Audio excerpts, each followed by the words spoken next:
Back दोस्तों। Social media पे viral होने वाला एक क्लिप जहां पर एक पेंगुइन अपने ग्रुप को छोड़कर अंटार्कटिका की तरफ जाता हुआ हमें नजर आ रहा है। लोगों ने इसको ह्यूमन बिहेवियर से रिलेट करना शुरू कर दिया और फिर ये वीडियो जंगल की आग की तरह फैलना शुरू हो गई, क्योंकि इसके अकेलेपन को जब जाता हुआ देखा जाता है कि ये सब कुछ छोड़ छाड़ के अकेला एक सिमट में जा रहा है।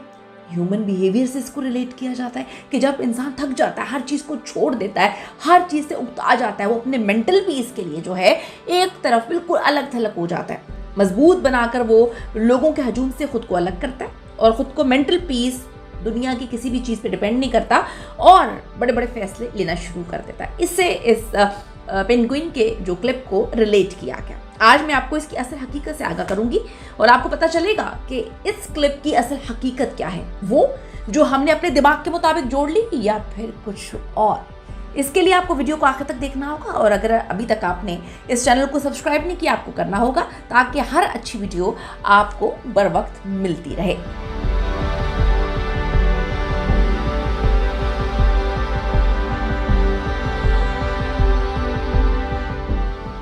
तो ये क्लिप जो है ये कोई आम क्लिप नहीं है। ये 2017 में रिलीज होने वाली documentary encounter at the end of the world, इसकी ये एक क्लिप है, एक सीन है वहाँ पे, जिसे जो एक फिल्म मेकर हैं बड़े ज़बरदस्त वर्नर हॉर्जन, उन्होंने जो है वो रिलीज़ किया।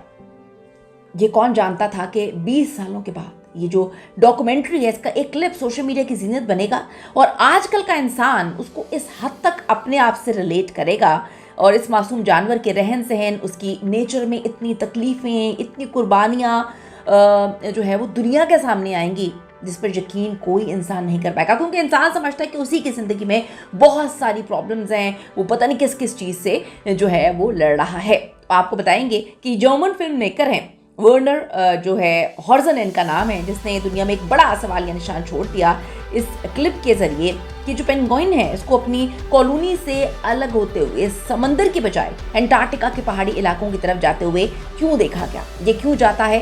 साउथ पोल में समंदर इन पेंगुइन्स के लिए खाना और जिंदगी का जरिया जो है वो तस्वुर किया जाता है, लेकिन ये अकेला पेंगुइन खाने को छोड़कर, अपने साथियों को छोड़कर, अपनी जो है पुरसुकून जिंदगी को छोड़कर सीधा सीधा मौत की तरफ बढ़ रहा था, जहां ना तो खाना है ना ही सर्वाइवल की कोई भी उम्मीद है। वजह क्या हो सकती है? इसके लिए हमें थोड़ी सी इस पेंगुइन की नेचर को जो है उसके बारे में जानना होगा कि ये मखलूक समंदर छोड़कर अंटार्कटिका में 100 किलोमीटर अंदर रहने पर मजबूर क्यों हुई है।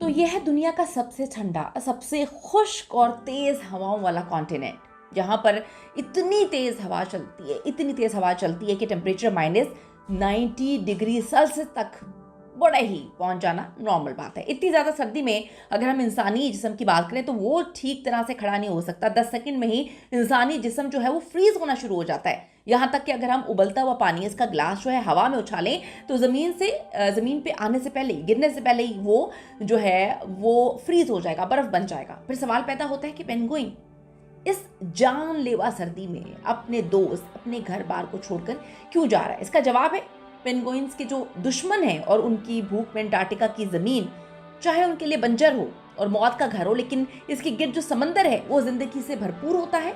इससे ठंडे ओशन में छोटी झींगानुमा मछलियाँ होती हैं, वो इतनी बड़ी तादाद में मिल जाती हैं कि ये पेंगुइन्स के लिए खाना, यहाँ पे रहना और इनके दुश्मनों से बचना बहुत ज़्यादा ईजी हो जाता है, क्योंकि ये जानवर है, अगर इसकी बात करें तो ये तेज़ भाग सकते हैं और ना ही हवा में उड़ सकते हैं। यही वजह है कि अगर ये किसी और जगह पे होते तो शायद जंगल के शिकारी जानवर जो हैं उन्हें या फिर उनके अंडे खा जाते।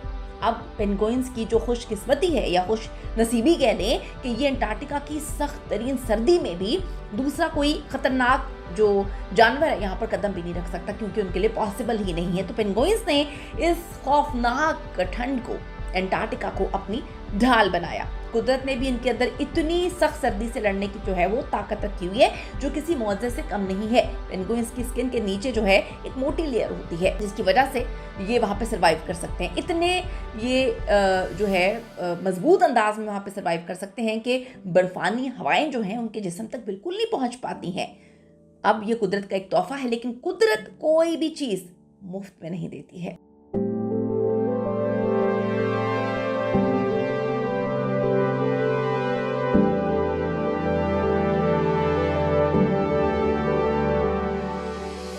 यहाँ पर दुश्मनों से पनाह मिलती है तो इसकी कीमत इनको हर साल मौत का मुकाबला करके चुकानी पड़ती है। यूँ समझ लें कि हर साल जो पेंगुइन्स हैं वो ज़िंदगी और मौत का एक इम्तिहान पास करते हैं। अंटार्कटिका की बर्फानी दुनिया में जो है ये सारे एक जैसे नहीं होते। जो वायरल वीडियो आप सबने देखी, उन्हें जो है वो कहते हैं एडली पेंगुइन, और इनकी पहचान है उनकी आंखों के गिर्द सफ़ेद रंग आपने देखा होगा, ये उनकी पहचान है। दुनिया में कहीं भी जब सर्दियों का आगाज़ हो जाता है तो जानवर और परिंदे हमेशा से आपने देखा होगा कि गर्म इलाकों का रुख करते हैं, लेकिन ये अंटार्कटिका में बिल्कुल इसके ऑपोजिट हमने इस क्लिप में देखा। तकरीबन तमाम पेंगुइन्स की इकसाम ही जो है वो कुछ किस्म की होती है। समंदर के करीब जो है आप देखें कि परिंदों को आपको पता है कि ख़तरा भी होता है, जो उनके अंडों के दुश्मन होते हैं। इसके अलावा अंटार्कटिका में समंदर के करीब जो है कंडीशंस काफ़ी हद तक सख्त हो जाती हैं। तेज़ हवाएं हैं, लहरें जो इनके अंडों को बहा कर भी लेके जा सकती हैं। ख़ास करके जो पेंगुइन्स हैं वो वाहिद जान पहाड़ों का रुख करते हैं, और वो भी अपनी नस्ल को आगे बढ़ाने के लिए, यानी कि ब्रीडिंग के लिए हर साल ये जून के महीनों में जब यहाँ पर विंटर्स शुरू होती हैं तो ये पेंगुइन्स समंदर में अपना खाना पीना छोड़कर लाखों की तादाद में एक साथ ट्रैवल करना शुरू कर देते हैं। इनकी मंजिल होती है वो कॉलोनी, वो ब्रीडिंग कॉलोनी जहाँ ये खुद पैदा होते हैं, यानी कि समंदर से तकरीबन 100 किलोमीटर दूर ये सफ़र करके जाते हैं। इनकी बॉडी की एनर्जी मुकम्मल तौर पे ख़त्म होने लगती है। ना ही रास्ते में इनके पास कुछ खाने पीने को होता है, ना ही इनकी मंजिल पर जो है कोई खाने पीने की चीज़ नज़र आती है। तो ये ब्रीडिंग कॉलोनी पहुंचकर अपना पार्टनर इन्होंने सिलेक्ट करना होता है। मेल पेंगुइन फीमेल को इम्प्रेस करने के लिए अजीब व गरीब किस्म की आवाज़ें निकालना शुरू कर देता है और सीना बाहर निकाल कर गर्दन ऊपर नीचे करके डांसिंग जैसे मूवमेंट्स करता है।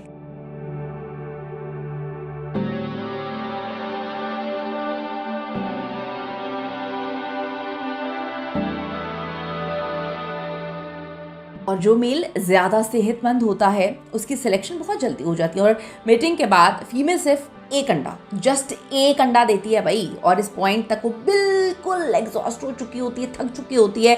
इस पूरे प्रोसीजर में पिछले 2 महीने से कोई भी पेंगुइन कुछ खाना पीना नहीं खाता। आखिरी बार वो समंदर से जो कुछ खाकर निकले होते हैं, यानी कि 2 महीने पहले, बस उसी पर गुजारा किया जा रहा होता है, और ये कुर्बानी इन्हें सिर्फ और सिर्फ अपनी नस्ल आगे बढ़ाने के लिए देनी पड़ती है। अब जो फीमेल पेंगुइन है वो ज़्यादा बड़ी कुर्बानी देती तो है, लेकिन मेल पेंगुइन ज़्यादा बड़ी कुर्बानी देता है कि फीमेल तो अंडा देने के बाद जो है उसको बर्फ़ पर टच किए बिना पंजों पर ट्रांसफ़र कर देती है मेल पेंगुइन के।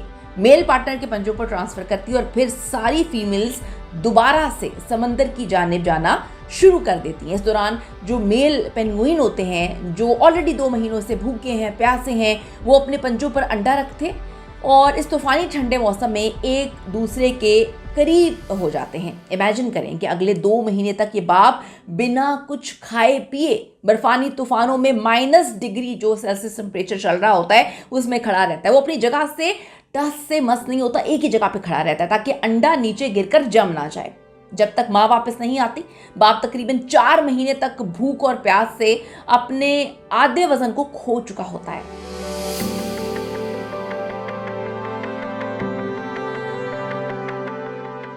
लेकिन देखने वालों को ऐसा लगता है कि वो पेंगुइन जो है वो किसी डिप्रेशन का शिकार था, वरना जो डायरेक्टर वर्नर हॉर्जन, ये क्लिप उन्होंने जब शूट किया तो उसे बचाने की कोशिश नहीं की गई, क्योंकि जो अंटार्कटिका है उसका कानून ये है, बड़ा सख्त है, कि आप कुदरत के निज़ाम में दखल बिल्कुल भी नहीं दे सकते हैं। वो अकेला मुसाफिर पहाड़ों की तरफ चल रहा था, पीछे देखे बगैर अकेला वो चले जा रहा था जब तक वो आंखों से ओझल नहीं हुआ। वहाँ से आगे हज़ारों किलोमीटर तक अगर हम बात करें तो सिर्फ और सिर्फ बर्फ़ है, बर्फ़ के पहाड़ हैं, ना मछलियाँ हैं ना ही पानी है। वो पेंगुइन भूख से, थकन से निढाल होकर किसी भी बर्फ़ के ढेर में जो है वो जम गया होगा।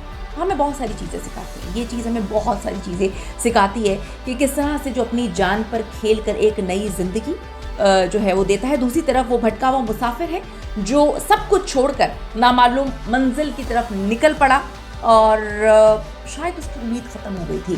तो ये फीलिंग्स जो हैं ये शायद इंसान से भी इसको एसोसिएट की जाती है कि इंसान या तो अपने आप को अकेला कर लेता है इस वजह से कि वो अपनी मेंटल हेल्थ पर काम करना चाहता है, बिल्कुल अलग करके अपने आप पर काम करना चाहता है, या फिर वो अपने आप को अकेला कर लेता है और वो भटक जाता है, वो कुछ ऐसे रास्ते पे जाना शुरू हो जाता है जहाँ पे उसको लगता है कि शायद मंजिल कोई नहीं है और मेरी वापसी भी नहीं है। अपनी कीमती राय ज़रूर दीजिए इस पे। See you in the next video.